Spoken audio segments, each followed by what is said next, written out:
कुमार विश्वास से लेकर साधु संत, छात्र, पब्लिक, सवर्णों को टारगेट करने वाले यूजीसी नियम के खिलाफ कौन कौन आ गया। यूजीसी के नए कानून को लेकर ऐसा गुस्सा बीजेपी के नेताओं के साथ अब वो हो रहा जो किसी ने सोचा ना था। अब इसका चैप्टर देखिए। यूजीसी के मामले में कल तक जो भयंकर बवाल चल रहा था वो आज की डेट में ऐसा बवंडर बन चुका है जो अब किसी के रोके रुकने वाला नहीं है। कल हमने पाठशाला में इसके डिटेल के बारे में आपको बताया कि कैसे ये नियम सामान्य वर्ग के बच्चों के भविष्य का एक तरीके से गुड़गोबर कर देगा, उसको खतरे में डाल देगा, तबाह कर देने जैसा है। और यह भी बताया था कि जो नरेंद्र मोदी हिंदू एकता की बात करते हैं वो कभी ऐसा होने नहीं देंगे। यह उम्मीद है उनसे, क्योंकि यह नियम हमारे कॉलेज, हमारी यूनिवर्सिटीज में जाति के विभाजन को और बढ़ाने वाले और सामान्य वर्ग को टारगेट करने वाले लग रहे हैं। पाठशाला में हमने जो आवाज उठाई उसका असर आप देखिए कि यूजीसी ने इस पर मीटिंग की है। पहली बार सरकार की तरफ से इस मामले को लेकर चुप्पी तोड़ी गई है। सरकार की तरफ से जनरल कैटेगरी को क्या भरोसा दिया गया, सरकार की तरफ से आज जो बात कही गई, क्या वो बात सामान्य वर्ग के लोगों के गुस्से को सिर्फ ठंडा कर पाएगी? क्या जनरल कैटेगरी सरकार की इन बातों को एक्सेप्ट करने के लिए तैयार है? क्या सरकार इस नियम में बदलाव के बारे में सोच रही है? इस सब के बारे में आज आपको बताऊंगा। लेकिन इस मामले में क्लियर कट जो दिख रहा है वो ये कि जितना ही सरकार चुप रह रही है, सामान्य वर्ग का गुस्सा बढ़ रहा है। और वो बहुत जेन्युइन बात। अगर इसी तरह से गुस्सा बढ़ता रहा तो फिर इसके कई बड़े खतरे हैं। आप देखिए कि पहले सोशल मीडिया पर लोग लिख रहे थे, फिर कल तक छिटपुट प्रदर्शन हो रहे थे, लेकिन अब शहर शहर, कस्बों कस्बों में इसका विरोध शुरू हो गया। सामान्य वर्ग के लोग इसे काला कानून बता रहे हैं। यूजीसी के मामले में आज ये स्थिति बन गई है कि देश के अलग अलग राज्यों में विरोध हो रहा है, रैलियां निकाली जा रही हैं, लोग नारेबाजी कर रहे हैं। लोग सरकार से यूजीसी के नए नियम वापस लेने की मांग कर रहे हैं या फिर उसमें सामान्य वर्ग को सुरक्षा देते हुए संशोधन करने की मांग कर रहे हैं। आप देखिए कि यूजीसी के नए नियमों का विरोध किस लेवल तक पहुंच गया है। सड़कों पर भयंकर प्रोटेस्ट शुरू हो चुका है। बीजेपी के अंदर विरोध के सुर उठने लगे हैं। साधु संत विरोध में उतर आए हैं। विरोध में इच्छा मृत्यु की मांग हो रही है। सरकार को चेतावनी दी जा रही है। विरोध में इस्तीफों का दौर चल रहा है। गानों के जरिए भी विरोध किया जा रहा है। कह रहे हैं बीजेपी के अंदर कैसे इसको लेकर बवाल मचा है, आज आपको सब डिटेल में बताऊंगा। लेकिन पहले इसकी एक झलक देखिए।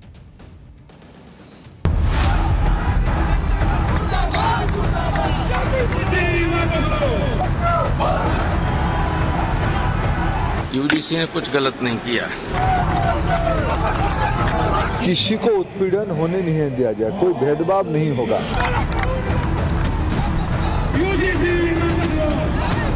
डिस्क्रिमिनेशन के नाम पे किसी को भी मिसयूज करने का अधिकार नहीं रहेगा।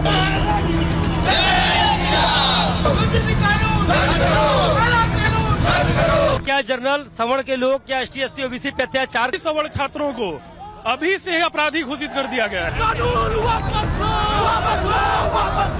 ये कानून हमें उस अंग्रेजी शासन की याद दिलाता है जिसमें हमारे भाइयों को बांटा गया।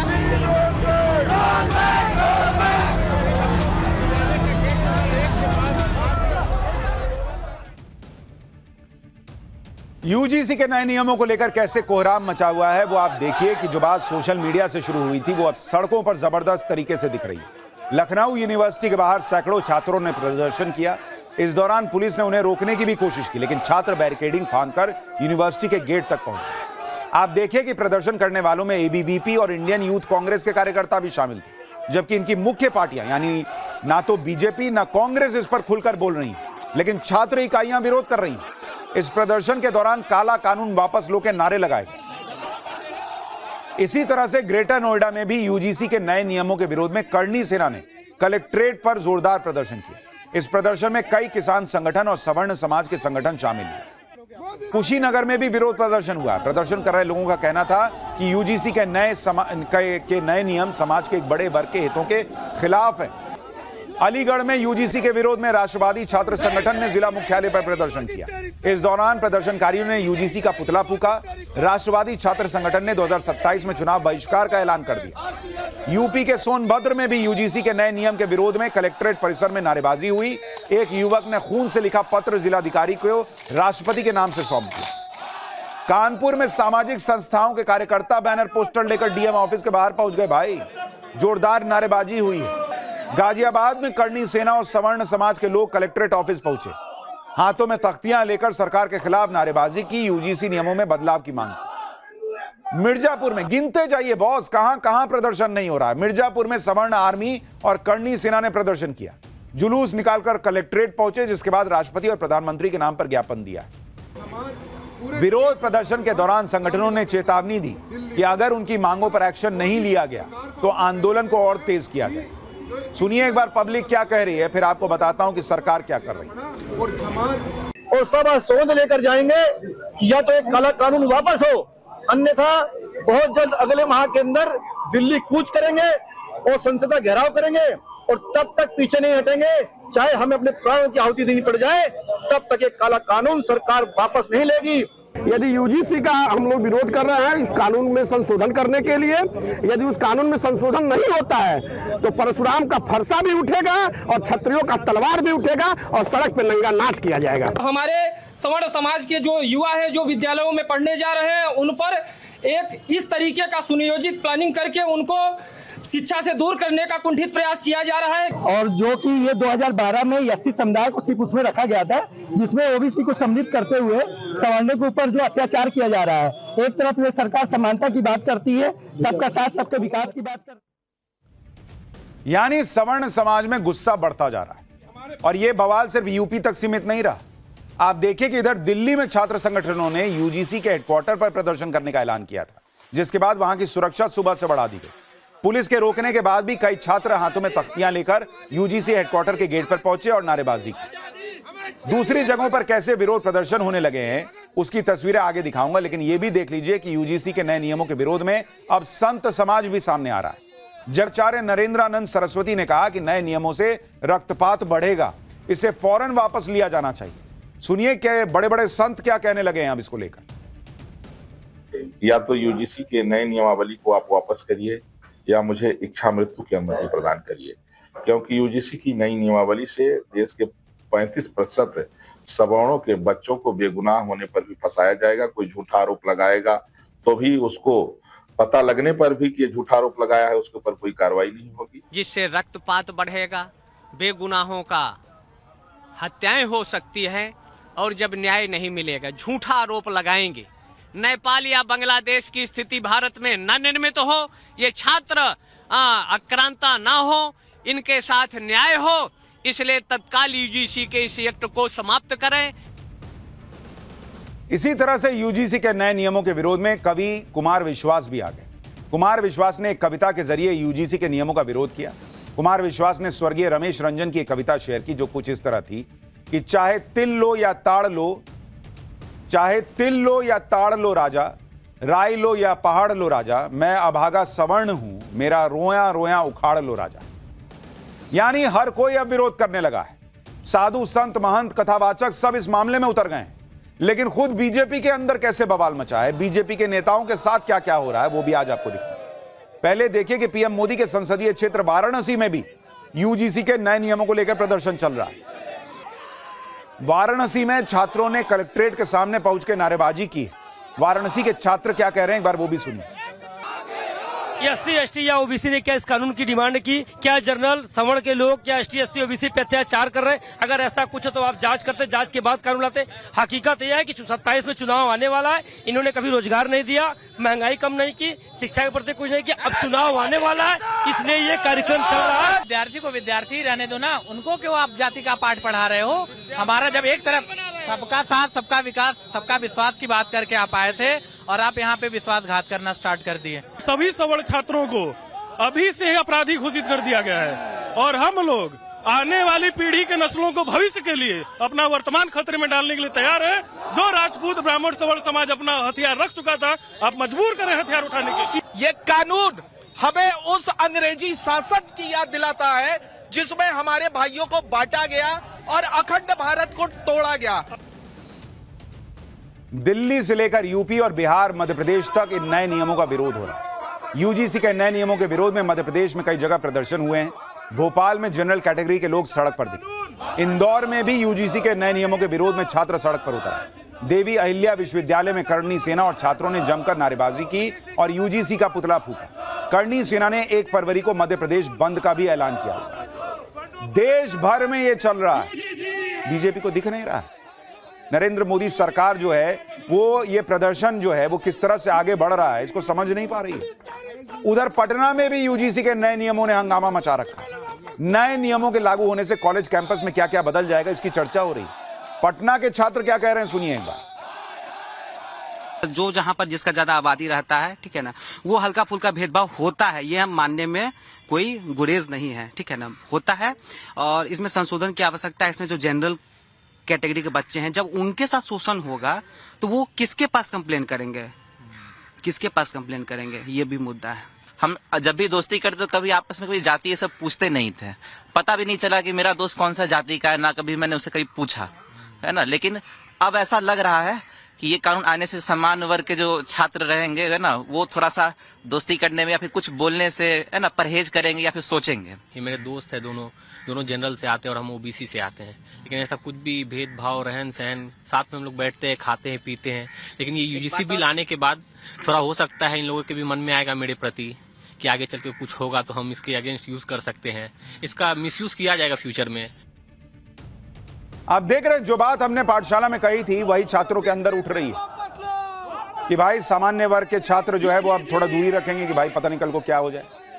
ओबीसी वाले को लगेगा कि पता नहीं मेरा दोस्त मुझ पे विश्वास करता है कि नहीं करता है। आप कर क्या रहे हैं बॉस? छात्रों के बीच में ये दूरी बढ़ा रहे हैं न्याय के नाम पर। ये कौन सा न्याय है? और दो ही चीज तो कही जा रही है कि जनरल कैटेगरी को भी शामिल कीजिए कि उसके साथ भी गलत हो सकता है, और जो भी झूठी शिकायत करे उसके खिलाफ कोई सजा का प्रावधान कीजिए, चाहे कोई करे, ओबीसी वाला करे या जनरल वाला करे, दोनों को सजा दीजिए। इसमें क्या ऐसी तूफानी चीज मांग ली गई है जो मौजूदा सरकार को समझ में नहीं आ रही है कि भाई ये कर देना चाहिए तुरंत। यूजीसी के नए नियमों के विरोध में खाली पब्लिक प्रोटेस्ट नहीं कर रही है, बीजेपी के नेता भी यूजीसी के विरोध में सड़क पर उतर रहे हैं। प्रयागराज में बीजेपी के कार्यकर्ता अपनी सरकार के विरोध में सड़क पर उतर गए। बीजेपी युवा मोर्चा के पूर्व महामंत्री शिवम मिश्रा ने तो यहां तक कह दिया कि अगर कानून वापस नहीं लिया तो आमरण अनशन पर बैठेंगे। यूपी के ही बदायूं में बीजेपी नेता प्रदर्शन कर रहे हैं। बीजेपी के कई नेताओं ने सवर्ण समाज के लोगों के साथ मिलकर जागरूकता रैली निकाली, नारेबाजी की। बीजेपी के नेता अलग अलग तरीके से नए नियमों से का विरोध कर रहे हैं। बीजेपी नेताओं के साथ वो हो रहा है जो किसी ने सोचा नहीं होगा। ये रायबरेली की तस्वीर देखिए जहां बीजेपी नेता रमेश बहादुर सिंह और गोरक्षा दल अध्यक्ष महेंद्र पांडे ने बीजेपी के सवर्ण समाज के नेताओं को चूड़ियां भेजी। इन दोनों ने बीजेपी के सवर्ण नेताओं को चूड़ियां भेजकर अपना विरोध दर्ज कराया। यूजीसी के नए नियमों के खिलाफ बीजेपी के नेता कार्यकर्ता इस्तीफा भी दे रहे हैं। कल लखनऊ मंडल में बीजेपी के 11 पदाधिकारियों ने इस्तीफा दिया था। आज भी इस्तीफों का दौर जारी रहा। रायबरेली में बीजेपी किसान मोर्चा के मंडल अध्यक्ष श्याम सुंदर त्रिपाठी ने इस्तीफा दे दिया। श्याम सुंदर त्रिपाठी ने कहा कि नए नियम घातक और विभाजनकारी हैं। मंडल अध्यक्ष श्याम सुंदर त्रिपाठी ने पीएम मोदी को पत्र लिखकर अपना इस्तीफा दिया है। आगरा में बीजेपी नेता जगदीश पचौरी ने खून से पीएम मोदी को चिट्ठी लिख दी, सरकार से नए नियमों पर फिर से विचार करने की अपील की।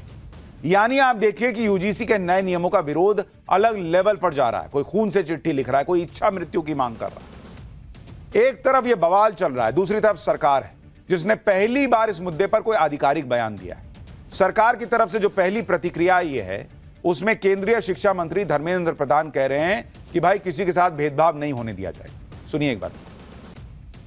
किसी को उत्पीड़न होने नहीं दिया जाए, कोई भेदभाव नहीं होगा, कोई डिस्क्रिमिनेशन के नाम पे किसी को भी मिसयूज करने का अधिकार नहीं रहेगा। इसमें यूजीसी हो, भारत सरकार हो या राज्य सरकार हो, इसकी दायित्व रहेगी। मैं आश्वस्त करता हूँ उसको जो व्यवस्था हुई है, भारत की कुछ भी व्यवस्था हो संविधान की परिधि के अंदर होगा। और ये जो विषय आई है ये तो सुप्रीम कोर्ट की निगरानी में व्यवस्था है। किसी के ऊपर भी अत्याचार या किसी को भी भेदभाव नहीं किया जाएगा। शिक्षा मंत्री भरोसा तो दे रहे हैं कि भाई किसी के साथ भेदभाव नहीं होने दिया जाएगा, लेकिन उन्होंने यह स्पष्ट नहीं किया कि यह भेदभाव कैसे नहीं होने दिया जाएगा। क्या सरकार नियम बदलने जा रही है? क्या सरकार नियम में कुछ ऐड करने जा रही है, कुछ हटाने जा रही है? यह उन्होंने नहीं बताया, बस कहा कि भेदभाव नहीं होने देंगे। लोग साफ साफ कह रहे हैं कि या तो नियम को वापस लो या फिर संशोधन कीजिए। मौजूदा नियम में भेदभाव नहीं होगा इसकी तो कोई गारंटी नहीं दे सकता। तो या तो फिर मान के चलें कि शिक्षा मंत्री इशारा कर रहे हैं कि भाई इसमें चेंजेस होगी, और सामान्य वर्ग को यह चिंता ना रहे कि इन नियमों की आड़ में उनके बच्चों का भविष्य और करियर तबाह करने वाले खेल यूनिवर्सिटी और कॉलेज में चलेंगे। यह तो तभी सुनिश्चित हो सकता है जब बदलाव हो। यूजीसी के नए नियमों में सामान्य वर्ग के लोगों को जो सबसे बड़ी चिंता है वो ये है कि यूजीसी के नए नियम में सेक्शन 3C में जाति आधारित भेदभाव की परिभाषा बताई गई। SC, ST, OBC, महिलाएं, दिव्यांग शामिल हैं। जनरल कैटेगरी को पीड़ित माना ही नहीं है। जनरल कैटेगरी को सिर्फ आरोपी माना जा सकता है। झूठी शिकायत पर सजा का प्रावधान नहीं है। 24 घंटे में कार्रवाई के नियम का गलत इस्तेमाल होने की आशंका है। इक्विटी कमेटी में जनरल कैटेगरी का प्रतिनिधित्व अनिवार्य नहीं है। कमेटी के फैसले एक तरफा होने की आशंका बढ़ जाती है। कॉलेज या संस्थान का हेड ही सजा पर फैसला लेगा। नियम तोड़ने पर कॉलेज की ग्रांट और मान्यता रद्द करने का प्रावधान है। ऐसे में सजा के डर से कॉलेज सही फैसला ले पाएगा या नहीं ले पाएगा, यह सवाल है। नए नियमों पर यूजीसी एक्ट 1956 के दायरे से बाहर होने का आरोप है। यूजीसी एक्ट एकेडमिक मानकों तक सीमित है। इसमें जातीय भेदभाव या उत्पीड़न पर नियम बनाने की बात ही नहीं है।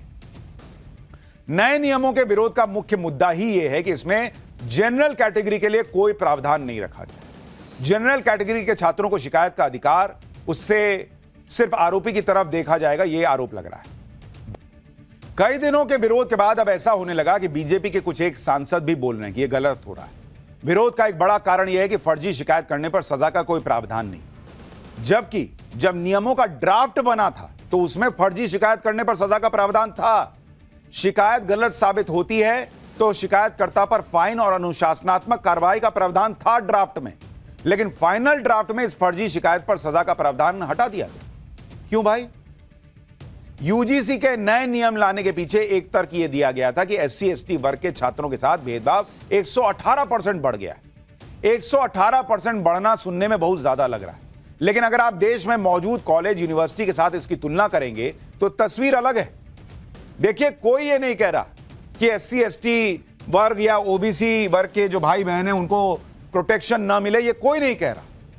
लेकिन क्या रियलिटी है और उसमें क्या जनरल कैटेगरी नहीं होना चाहिए, उनको प्रोटेक्शन नहीं मिलना चाहिए, यह सवाल है। 2019 से 2024 के बीच अगर आप देखेंगे, जो SC, ST से भेदभाव की शिकायत है, भेदभाव की शिकायत वो कितनी मिली भाई? उसकी संख्या कितनी है कॉलेजेस में जो मिली है? उसकी संख्या है 1160। 1160 शिकायत मिली, ठीक है। और ये सारी शिकायतें कितने कॉलेज और यूनिवर्सिटीज में सामने आई? यूनिवर्सिटी है 704 और कॉलेज हैं 1553। यानी अगर आप देखें तो 5 साल में कुल 2257 कॉलेज और यूनिवर्सिटी, इन दोनों को जोड़ दीजिए तो 2257 कॉलेज और यूनिवर्सिटी में 1160 शिकायत आई है। अगर आप औसत निकालिएगा तो 5 साल में प्रति कॉलेज एक शिकायत भी नहीं आई है बॉस, एक शिकायत भी नहीं। और यह वहां पर है जहां पर SC, ST के हितों की रक्षा के लिए कमिटीज बनी हुई। 5 साल में पर कॉलेज एक शिकायत भी नहीं है। तो फिर आपने किस आधार पर यह मान लिया बॉस कि जनरल कैटेगरी वाले जो है उसको वही प्रताड़ित कर रहा है और उसको प्रोटेक्शन की कोई जरूरत नहीं है, सारे प्रोटेक्शन की जरूरत SC, ST, OBC को है। लेकिन जिस तरह से OBC को भी इसमें रख दिया गया है, उसने विवाद को ज्यादा भड़का दिया। आप देखिए कि किसान नेता राकेश टिकैत ने इस पर सवाल उठा दिया कि OBC को इसमें रखा क्यों? इससे तो कॉलेज, यूनिवर्सिटीज के कैंपस में झगड़ा और बढ़ जाएगा। मोदी सरकार पूरे घटनाक्रम पर नजर बनाए हुए यूजीसी के नए नियमों को लेकर जिस तरह से बातें की जा रही हैं, उस पर सरकार जल्दी ही बड़ा कदम भी उठा सकती है, कहा जा रहा है कि मोदी सरकार जल्दी ही यूजीसी के नए नियमों के बारे में पब्लिक को डिटेल जानकारी देगी। सरकार का मानना है कि बजट सत्र से पहले विपक्ष इस मुद्दे पर सामान्य वर्ग को गुमराह कर रहा है। सरकार का यह भी कहना है कि नए नियमों का किसी भी तरह का दुरुपयोग बर्दाश्त नहीं किया जाएगा। यूजीसी की तरफ से भी नए नियमों को लेकर स्पष्टीकरण दिया जा सकता है, जिससे नए नियमों को लेकर जो गलतफहमी फैलाई जा रही है उसे दूर किया जा सके। अब सवाल यह है कि ये जो स्पष्टीकरण यूजीसी को देना है, उसके लिए यूजीसी कोई मुहूर्त देख रहा है क्या? सरकार को अगर लगता है कि विपक्ष गुमराह कर रहा है तो उनके लोग आकर सच्चाई क्यों नहीं बता देते कि नहीं ये गलत हो रहा है? मामला सुप्रीम कोर्ट तक में चला गया और आप कह रहे हैं कि गुमराह किया जा रहा है। ये इतने सारे लोग सब गुमराह हो रहे हैं, तो आप गुमराह होने क्यों दे रहे हैं?